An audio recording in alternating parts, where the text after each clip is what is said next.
محمد كما صليت على إبراهيم وعلى آل إبراهيم إنك حميد مجيد اللهم بارك على محمد وعلى آل محمد كما باركت على إبراهيم وعلى آل إبراهيم إنك حميد مجيد أعوذ بالله من الشيطان الرجيم بسم الله الرحمن الرحيم يا أيها الذين آمنوا اتقوا الله حق تقاته ولا تموتن إلا وأنتم مسلمون يا أيها الناس اتقوا ربكم الذي خلقكم من نفس واحدة وخلق منها زوجها وبث منهما رجالا كثيرا ونساء واتقوا الله الذي تساءلون به والأرحام إن الله كان عليكم رقيبا يا أيها الذين آمنوا اتقوا الله وقولوا قولا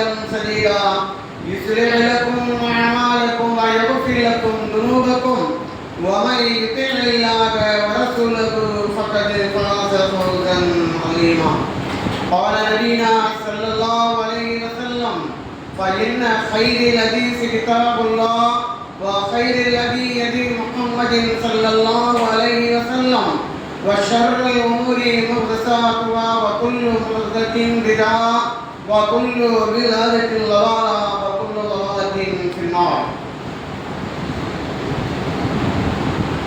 அளவற்ற அருளும் நிகரற்ற அன்புடையமாகிய அந்த வல்ல அல்லாஹ்வுக்கே எல்லா புகழும், அவருடைய சாந்தியும் சமாதானமும் கிருபையும் அகில உலகத்திற்கு அருள்புடையாக வருகை தந்த இறுதி தூதர் நபிகள் நாயகம் ஸல்லல்லாஹு அலைஹி வஸல்லம் அவர்கள் மீதும் அவருடைய குடும்பத்தார்கள் மீதும் அவர்களை பின்பற்றி வாழ்ந்த சத்திய உத்தம சஹாபாக்கள் மீதும் குறிப்பாக நம்மவர்கள் மீதும் என்றென்றும் எப்பொழுதும் நிலவட்டுமாக. அன்பிற்கினிய சகோதர சகோதரிகளே, அல்லாஹ்வுடைய மாபெரும் கிருபையால் அவனால் கடமையாக்கப்பட்டிருக்கின்ற இந்த சிறப்புக்குரிய ஜும்மாவிலே கலந்திருக்கின்றோம். இந்த நல்ல ஒரு வாய்ப்பு நிலையிலேயே அந்த அல்லாஹ்வுக்கு எல்லா புகழும் அல்ஹம்துலில்லாஹ். அன்பிற்கினிய சகோதர சகோதரிகளே, அல்லாஹ் தஆலா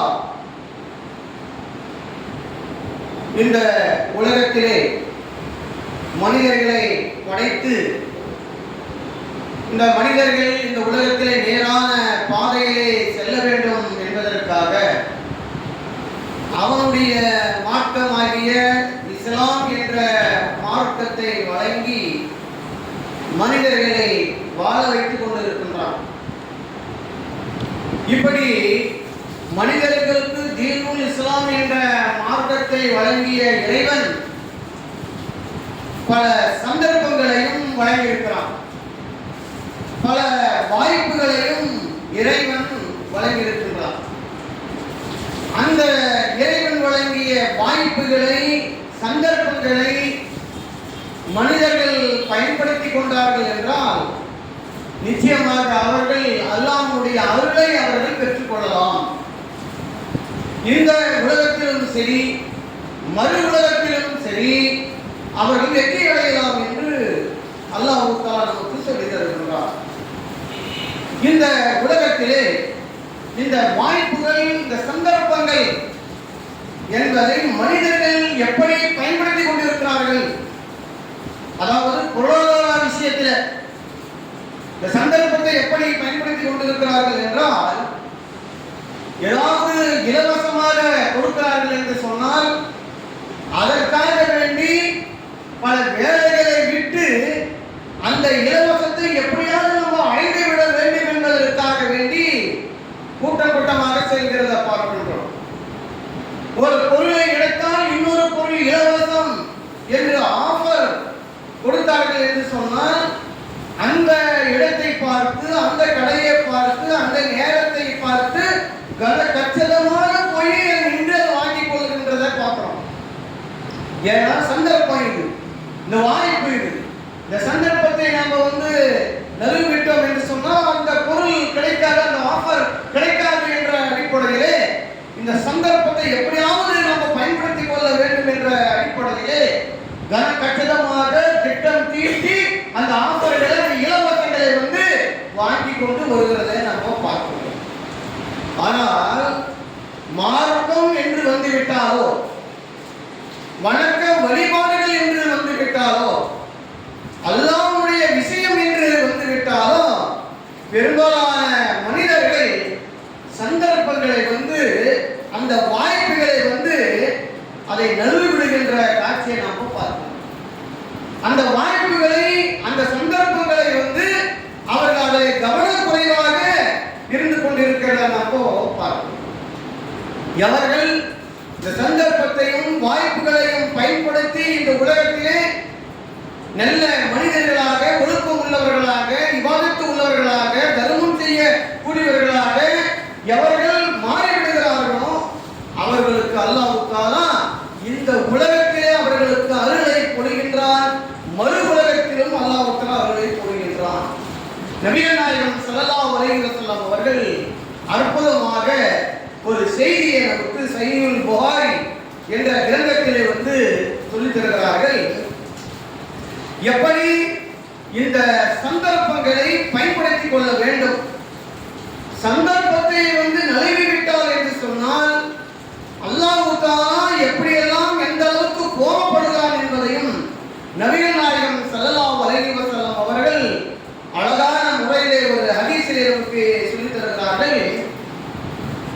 ஆதரல்லாஹு இலா இம்ரை அஹல அஜலஹு வல்லஹு சித்தீன சலாம். அல்லாஹ் தஆலா ஒரு மனிதனுக்கு 60 வயது வரை வாழ்க்கையை கொடுத்திருக்கின்றார். 60 வயசு வரைக்கும் இந்த உலக வாழ்க்கையை ஒரு மனிதனுக்கு கொடுத்திருக்கின்றார்.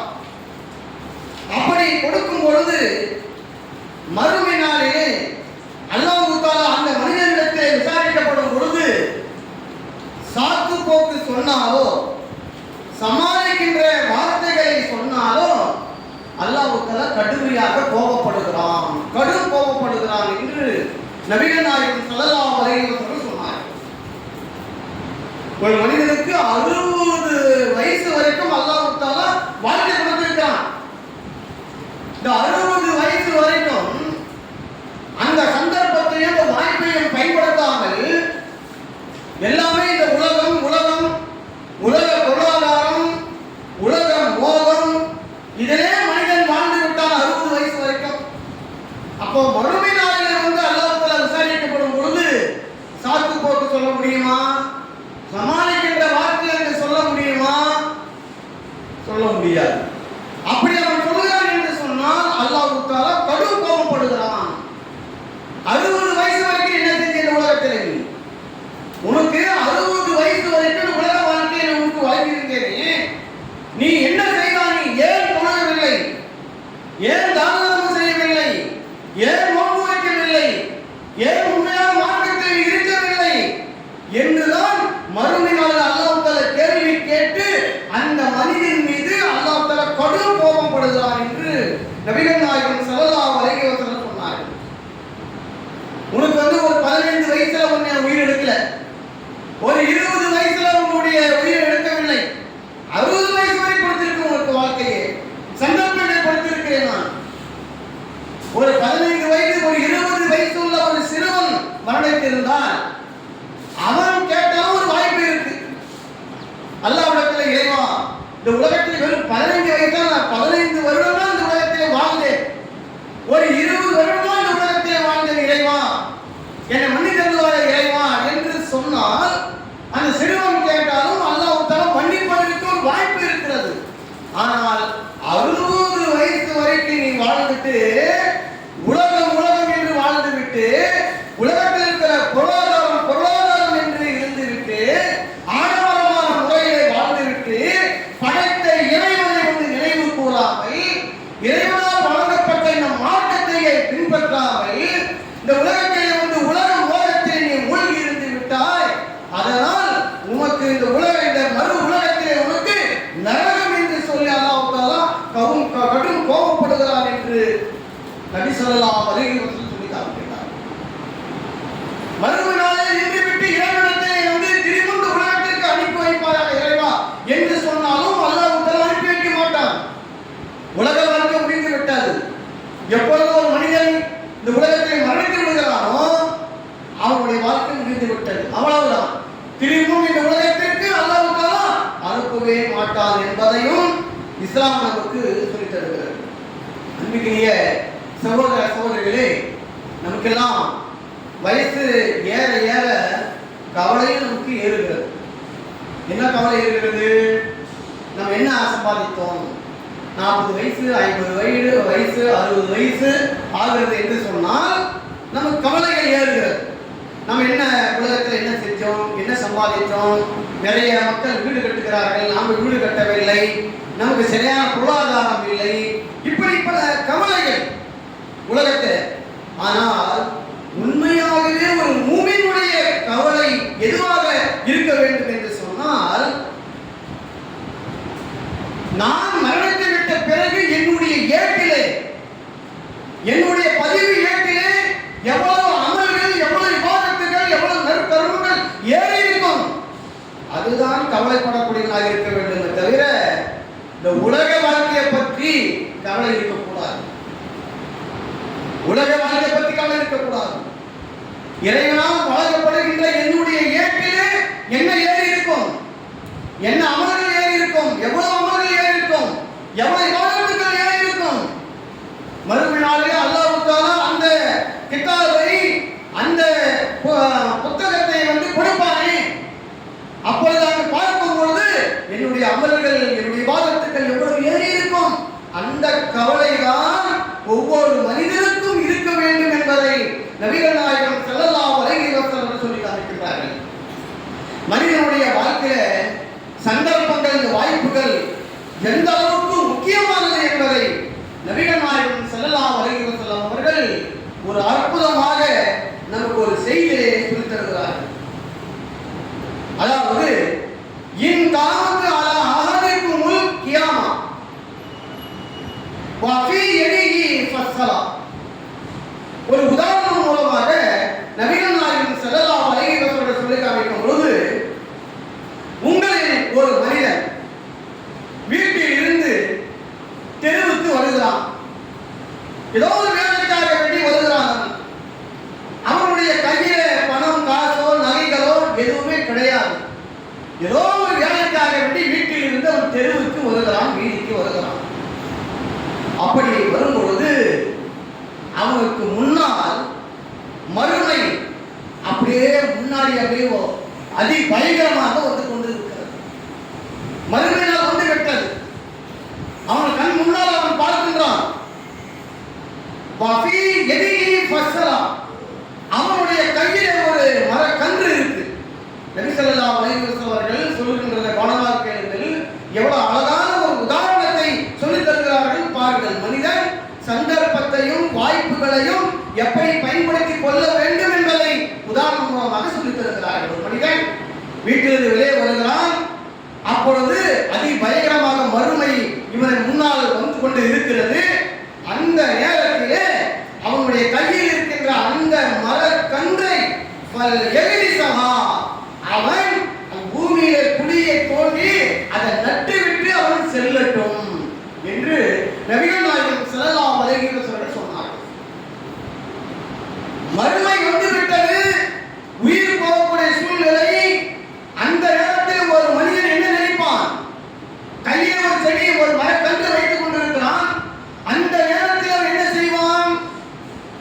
எப்படியாவது நம்ம தப்பிக்கலாம் என்று கையில் இருக்கிற அந்த செடியை தூக்கி வீசிவிட்டு ஓடுவானே தவிர, அந்த நேரத்திலே பூமியில குழியை தோண்டி மரம் அந்த கன்றை நட வேண்டும் என்ற அவங்க ஐடியாவே இருக்காது.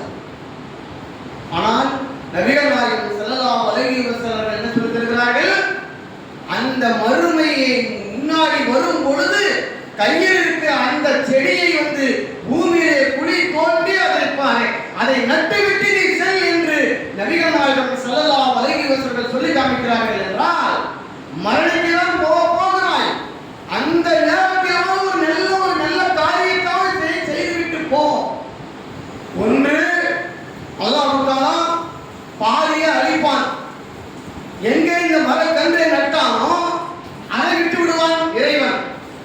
அந்த மரக்கன்று வளர்ந்து செடியாகி மரமாகி அந்த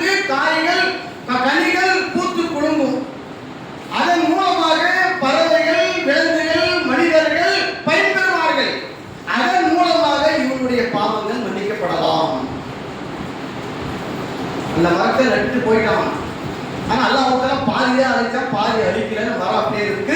அந்த மரம் வளர்ந்து மனிதர்களுக்கு அது பயனுள்ளதாக இருக்கிறது. அதன் மூலமாக இவனுடைய பாவங்களை அல்லாஹ் மன்னிக்க கூடும்.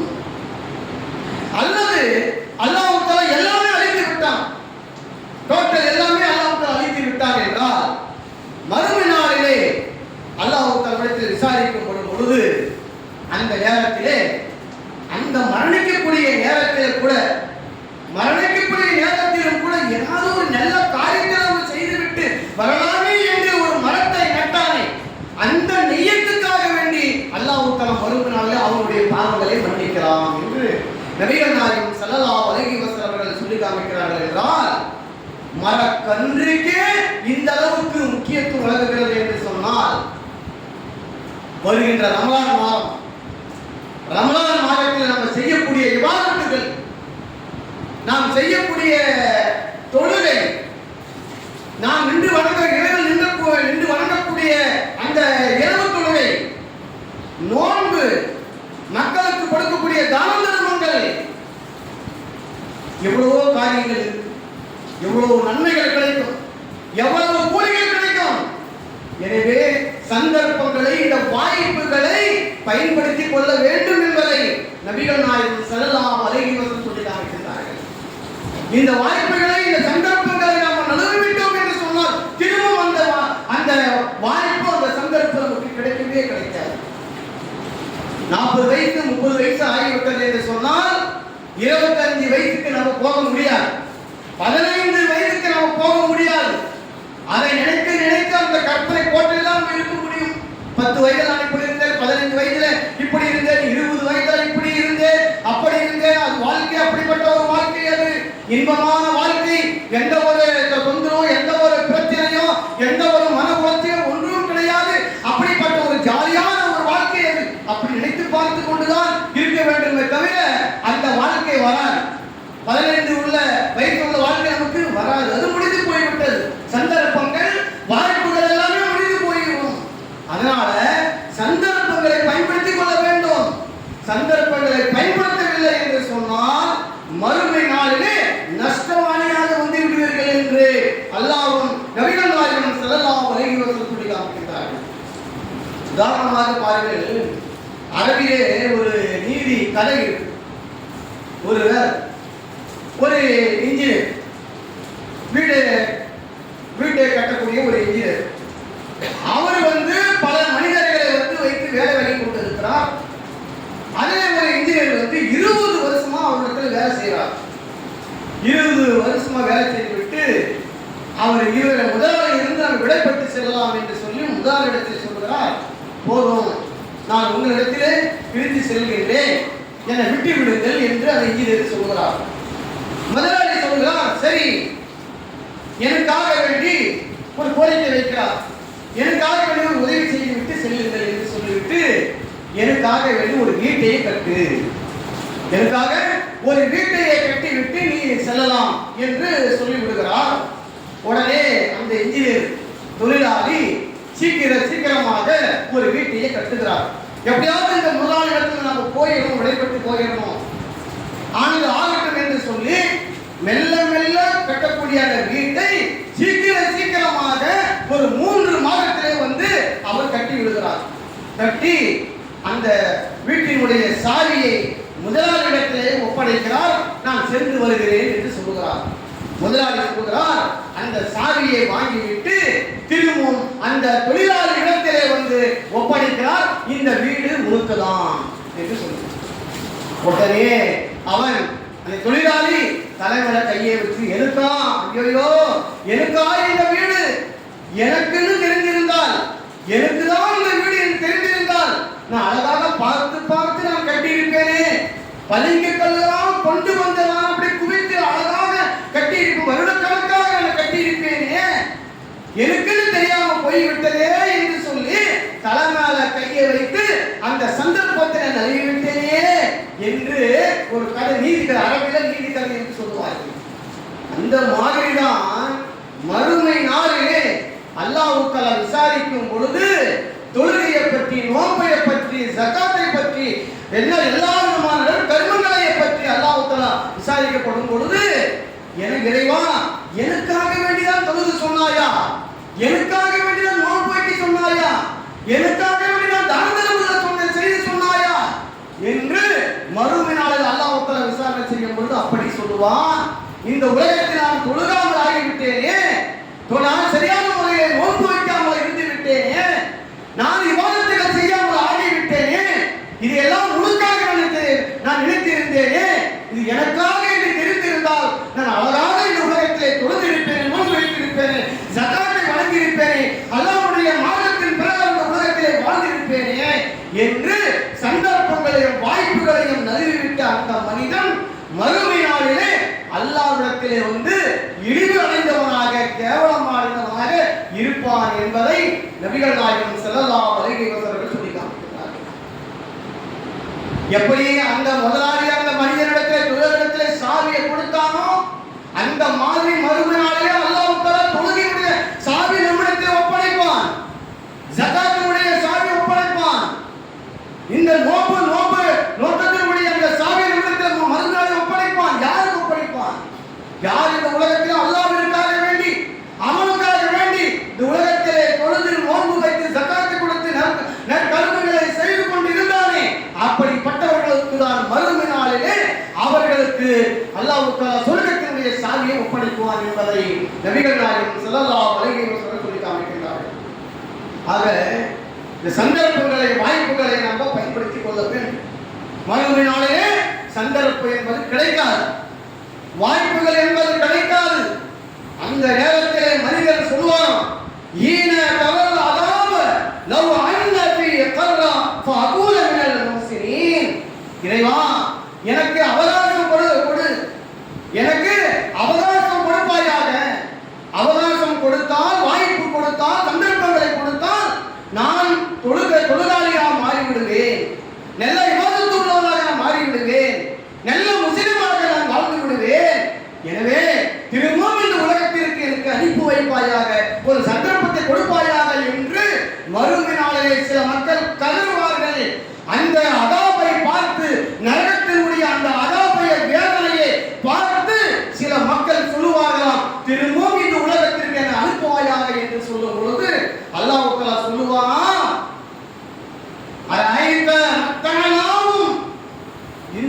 இந்த உலகத்திலே பல ஆண்டுகளாக உன்னை வாழ வைக்கவில்லையா, 60 வருடம் காலமாக வாழ வைக்கவில்லையா, 50 வருடம் காலமாக வாழ வைக்கவில்லையா, 70 வருடம் காலமாக வாழ வைக்கவில்லையா, அப்பொழுதெல்லாம் உலகம் பொருளாதாரம் என்று ஆடம்பரமாக இந்த உலகத்திலே வாழ்ந்துவிட்டு இப்போது திரும்பவும் இந்த உலகத்திற்கு நீ அனுப்பி வைப்பாயா என்று கேட்கின்றாயா என்று அல்லாஹ் தஆலா அங்கு அவனை தூக்கி நரகத்திலே வீசுவான் என்பதையும் அல்லாஹ் தஆலா நமக்கு சொல்லித் தருகிறார்.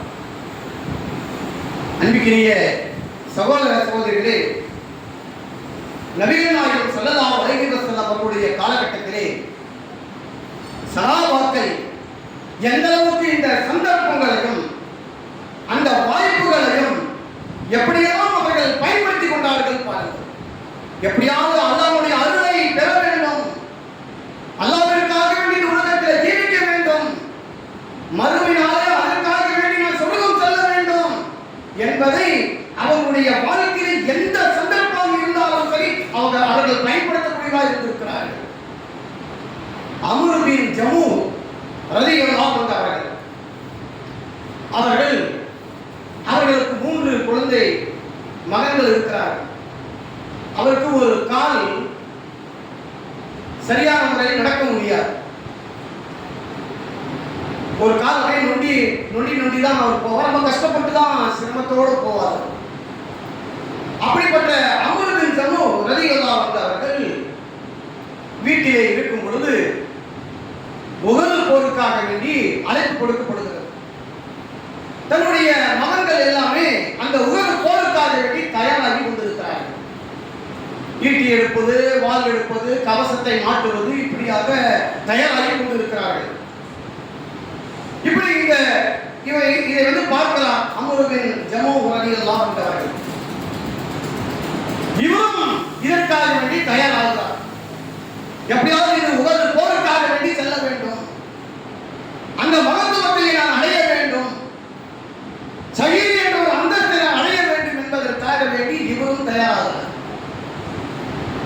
மகன்கள் சொன்னார்கள், உங்களுக்கு சலுகை இருக்கிறது, உங்களால் போர் செய்ய முடியாது, உங்களால் சில நடக்க முடியாது, ஒரு கால ஊனமுற்றவராக இருக்கின்றாய், எனவே உங்கள் மீது அந்த போர் என்பது கடமை இல்லை, வர வேண்டிய அவசியம் இல்லை அப்படி என்று சொல்லும் பொழுது, இல்லை, நான் அந்த உகது களத்திற்கு சென்றே ஆகுவேன், அந்த உகது களத்தில் சென்று நான் அந்த சந்தர்ப்பத்தை பயன்படுத்திக் கொள்வேன் என்று சொல்லி விடாமுடியாக அவர் அந்த உகது களத்துக்கு செல்கிறார்.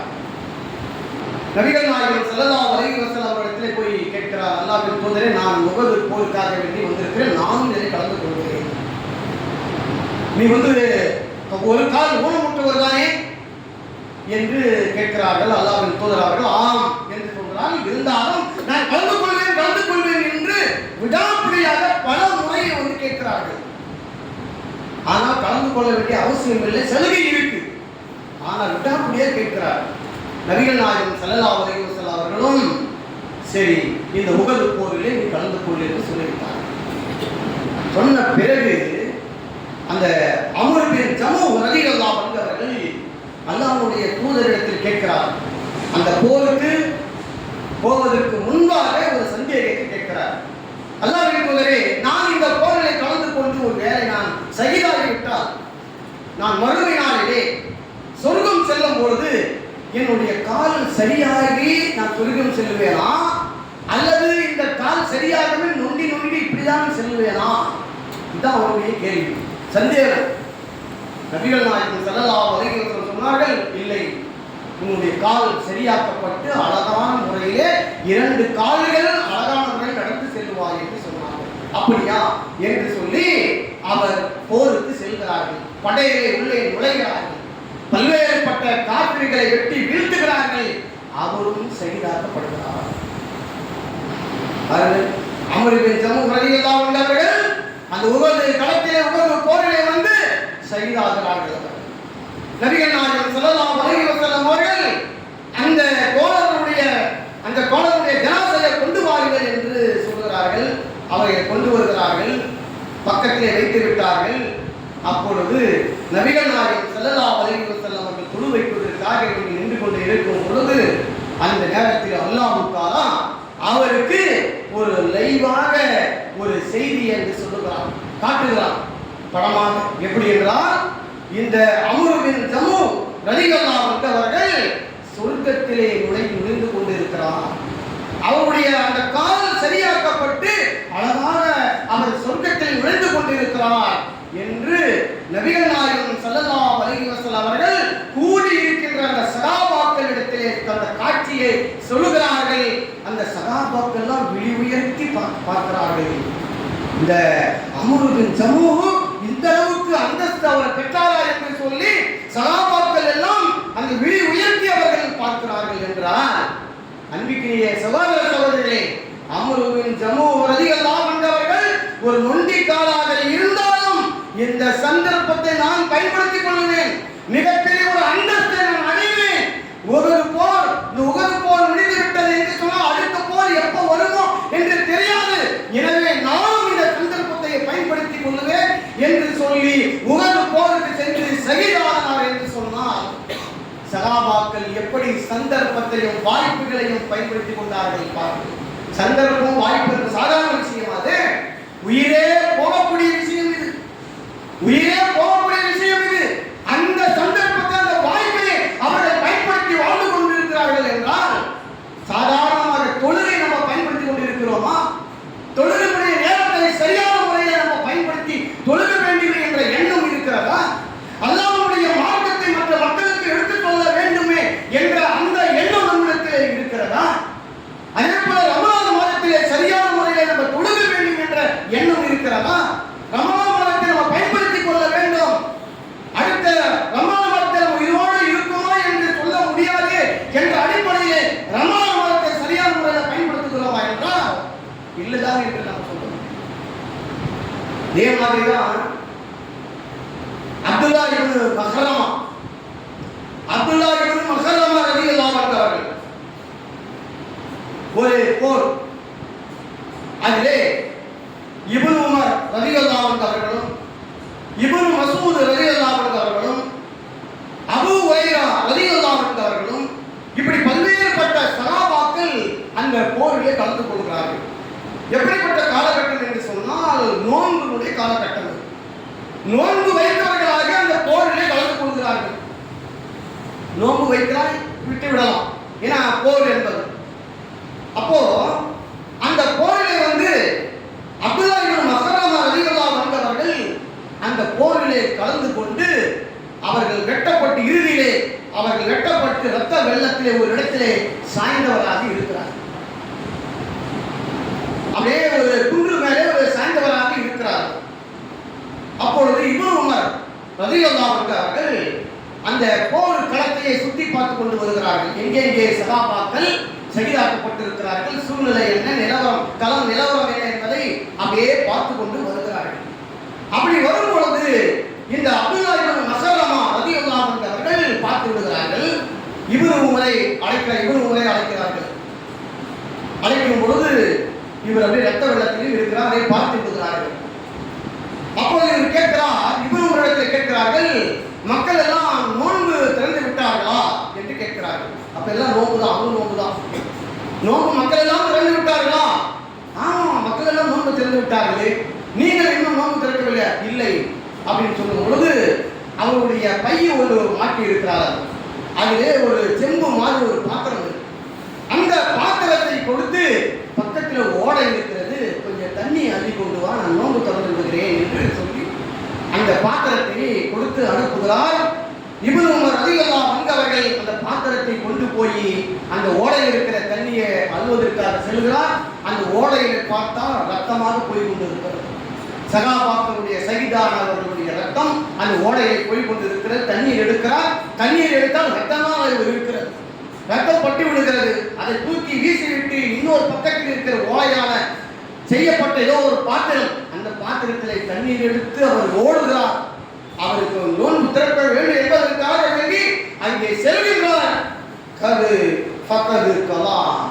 அவர் மரணித்து விடுகிறார். அப்துல்லா இப்னு மஸ்அலமா ரலியல்லாஹு அன்ஹு அவர்கள் நோன்பு திறக்காமலே அவர்கள் மரணித்து விடுகிறார்கள். தண்ணீர் எடுத்துக்கொண்டு நிற்கிறார், அவர் மரணித்து விடுகிறார். இப்னு உமர் ரலியல்லாஹு அன்ஹு அவர்கள் அங்கே இருந்த அந்த தண்ணீரை கீழே போட்டுவிட்டு கதறுகிறார்கள், இறைவா, உனக்காக வேண்டி உன்னுடைய மார்க்கத்தை இந்த பூமியிலே நிலைநாட்ட வேண்டும் என்பதற்காக வேண்டி மாத்திரம் அப்துல்லா இப்னு மஸ்அலமா ரலியல்லாஹு அன்ஹு அவர்கள் நோன்பு வைத்தவராக வந்தார். நோன்பு திறக்காமலேயே மரணித்து விட்டார். நான் சாட்சியாக இருக்கிறேன் இறைவா என்று இப்னு உமர் ரலியல்லாஹு அன்ஹு இடத்தில் பிரார்த்தனை செய்தார்கள் என்பதை நாம் பார்க்கிறோம். சகாபாக்கள் எல்லாம் இந்த சந்தர்ப்பங்களையும் வாய்ப்புகளையும் எந்த அளவுக்கு அவர்கள் பயன்படுத்தி இருக்கிறார்கள் என்பதை தான் இந்த வரலாறு நாம் பார்க்கின்றோம். அன்பிற்குரிய சகோதர சகோதரிகளே, அல்லாஹ் நமக்கு ஒரு வாய்ப்பை வழங்கியிருக்கிறார், சந்தர்ப்பங்களை வழங்கியிருக்கின்றான், நமக்கு வாழ்க்கையை வழங்கியிருக்கிறான், நமக்கு ஆரோக்கியத்தை நமக்கு வழங்கியிருக்கிறான், பொருளாதாரத்தை வழங்கியிருக்கிறான். இந்த சந்தர்ப்பத்தை நாம் பயன்படுத்தி கொண்டு இந்த உலகத்திலே நல்ல அமல்கள் செய்யக்கூடியவர்களாகவும், இபாதத்தை செய்யக்கூடியவர்களாகவும், நற்கர்மங்கள் செய்யக்கூடியவர்களாகவும், அதே போன்று அல்லாஹ்வுடைய மார்க்கத்தை இந்த பூமியில் நிலைநாட்ட வேண்டும் என்பதற்காக வேண்டியும் பாடுபட்டோம் என்று சொன்னால், பாடுபடாமல் இபாதத்தை செய்யாமல் சந்தர்ப்பத்தை நாம் பயன்படுத்தாமல் மரணித்து விட்டோம் என்றால் மறுமை நாளிலே கை சேதப்பட்டவர்களாக ஆகிவிடுவோம் என்பதை தான் இந்த வரலாற்றிலிருந்து சம்பவத்தில் நாம் அறிகின்றோம்.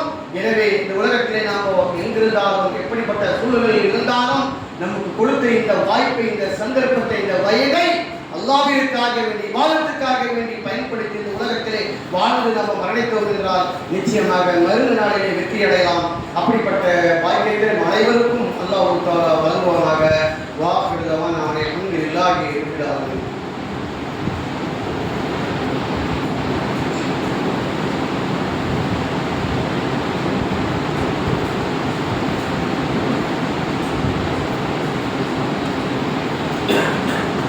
அல்ஹம்துலில்லாஹி ரப்பில் ஆலமீன் வஸ்ஸலாத்து வஸ்ஸலாமு அலா ரசூலில் கரீம். அன்பிற்குரிய சகோதர சகோதரிகளே, சந்தர்ப்பங்களும் இறை அருளும் நம்ம சந்தர்ப்பத்தை நம்ம பயன்படுத்தி கொண்டோம் என்று சொன்னால் நிச்சயமாக இறைவனுடைய அருள் நமக்கு கிடைக்கும். அளவுக்கு அல்லாஹ் தஆலா அருளை பொழிந்தான். எந்த அளவுக்கு அந்தஸ்தை பொழிந்தான், ஷஹீதுடைய அந்த அந்தஸ்தை இந்த சகாபாக்களுக்கு வழங்கியிருக்கிறார் என்பதை நம்ம பார்க்கிறோம். அடிப்படையிலே நமக்கு அல்லாஹ்வுடைய மாபெரும் கிருபையால் மிகப்பெரிய ஒரு சந்தர்ப்பமான வாய்ப்பான ரமலான் மாதம் நமக்கு அல்லாஹ் தஆலா கொடுத்திருக்கிறார். இந்த ரமலான் மாதத்தை, சிறப்புக்குரிய கண்ணியமிக்க இந்த ரமலான் மாதத்தை நாம் சரியான முறையில் பயன்படுத்திக் கொள்ள வேண்டும். இந்த சந்தர்ப்பத்தை பயன்படுத்திக் கொள்ள வேண்டும். ஏனென்றால் சென்ற வருடத்தில் இருந்த எத்தனையோ சகோதரர்கள், எத்தனையோ நண்பர்கள், எத்தனையோ நம்முடைய சொந்த பந்தங்கள் இந்த வருடத்தில் இல்லை. அதே மாதிரி அடுத்த வருடத்தில் நாம் போய் இருப்போமா சொல்ல முடியாது. அப்படியே இருந்தாலும் ஆரோக்கியமாக இருக்குமா, நம்ம நோன்பு வைக்கிற மாதிரி, சரியாக நின்று வணங்குகின்ற மாதிரி, நடக்கின்ற மாதிரி ஒரு ஆரோக்கியமாக நாம் இருக்குமா சொல்ல முடியாது இல்லையா? ஆனால் அல்லாஹ் நமக்கு பாக்கியத்தை வழங்கி இருக்கிறான். ரமலான் மாதத்தை அடையக்கூடிய ஒரு பாக்கியத்தை நமக்கு அல்லாஹ் வழங்கி இருக்கிறான். அதனால்தான் சகாபாக்கள், நம்முடைய முன்னோர்கள் பிரார்த்தனை செய்தார்கள். 6 மாதத்திற்கு முன்பாக பிரார்த்தனை செய்வார்களாம், இறைவா ரமலான் மாதத்தை அடைய ஒரு பாக்கியத்தை எங்களுக்கு வழங்குவாயாக என்று அவர்கள் பிரார்த்தனை செய்யக்கூடியதாக இருந்திருக்கிறார்கள். என்றால் அப்படிப்பட்ட ஒரு பாக்கியம் இந்த ரமலான் மாதத்தில் நமக்கு கிடைக்கிறது. ஏன் இவ்வளவு பெரிய பாக்கியம் என்று சொன்னால், ரமலான் மாதத்தில் செய்யக்கூடிய இபாதத்துகள், ரமலான் மாதத்தில் செய்யக்கூடிய கர்மங்களுக்கு அல்லாஹ் தஆலா மகத்தான அளவில்லாத கூலியை வழங்குகின்றான். யார் ரமலான் மாதத்திலே நின்று வணங்குகிறார்களோ, இரவில் நின்று வணங்குகிறார்களோ, அவர்களுடைய பாவங்களை அல்லாஹ் தஆலா மன்னித்து விட்டான். மன்னிப்பான் என்று சொல்லாமல் மன்னித்து விட்டான். யார் ரமலான் மாதத்திலே ஈமானோடு கூலி கிடைக்கும் என்று எதிர்பார்த்தவர்களாக நோன்பு வைக்கிறார்களோ, அவர்களுடைய பாவங்களை அல்லாஹ் தஆலா மன்னித்து விட்டான் என்று நபிகள் நாயகம் ஸல்லல்லாஹு அலைஹி வஸல்லம் சொல்லி காண்பிக்கின்றார்கள். அவ்வளவு பெரிய பாக்கியம். ரமலான் மாதத்தில் நம்ம செய்யக்கூடிய சின்ன சின்ன விஷயமா இருந்தாலும் சரி, ஒரு 100 ரூபாய் கொடுத்தாலும் சரி, அது எவ்வளவு அளவில்லாத கூலியை அல்லாஹ் தஆலா வழங்குகிறான். சுன்னத்தான 2 ரக்காத்தை நம்ம தொழுதாலும் சரி, ரமலான் மாதத்திலே அளவில்லாத கூலி அல்லாஹ் தஆலா வழங்குகின்றான்.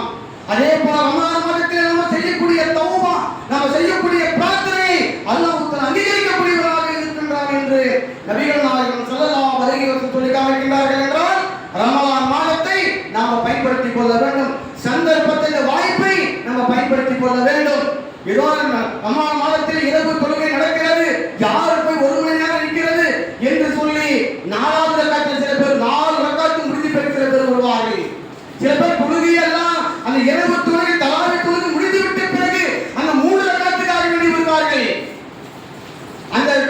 அந்த வித்ர் தொழுகைக்கு 3 ரக்காத்து வருவார்கள்.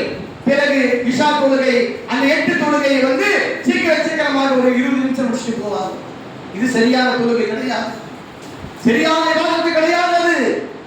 அல்லாஹ்வுக்காக வேண்டி நாம் அதிகமாக தொழுக வேண்டும், பாவ மன்னிப்பு கேட்க வேண்டும், அதிகமாக நின்று வணங்க வேண்டும் என்ற அடிப்படையில் இருக்கும் பொழுதுதான் அல்லாஹ் தஆலா அதை ஏற்றுக்கொள்வார் என்பதை நாம் புரிந்து கொள்ள வேண்டும். ஆக அன்பிற்குரிய சகோதர சகோதரிகளே, புனிதமிக்க, கண்ணியமிக்க, அதிகமான நன்மைகளை பெற்றுத்தரக்கூடிய ரமலான் மாதம் நம்மை நோக்கி வந்து கொண்டு இருக்கிறது.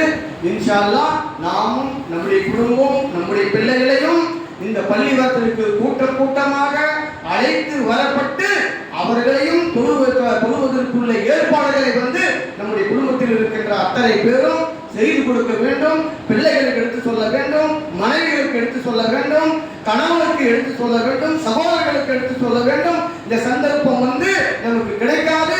அடுத்த வருஷம் நம்ம உயிரோடு இருப்போமா இருக்க மாட்டோமா தெரியாது.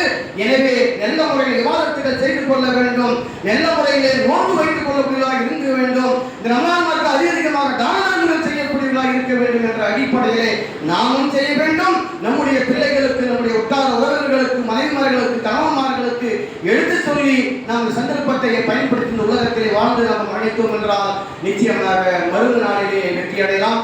அல்லாஹ் தஆலா நம்முடைய இபாதத்துகளையும், நம்முடைய நோன்புகளையும், நம்முடைய பாவ மன்னிப்புகளையும், எல்லா விதமான இபாதத்துகளையும் அங்கீகரித்து மறுமை நாளில் நம் அனைவருக்கும் அல்லாஹ் தஆலா சொர்க்கத்தையே வழங்குவாராக. ரப்பனா ஆத்தினா ஃபித் துன்யா ஹஸனத்தன் வ ஃபில் ஆখিরাতি ஹஸனத்தன் வ கினா அஸாபன் நார். வ ஆகிரு தவானா அல்ஹம்துலில்லாஹி அல்ஹம்துலில்லாஹி ரப்பில் ஆலமீன். அஸ்ஸலாமு அலைக்கும் வரஹ்மத்துல்லாஹி வபரகாத்துஹு.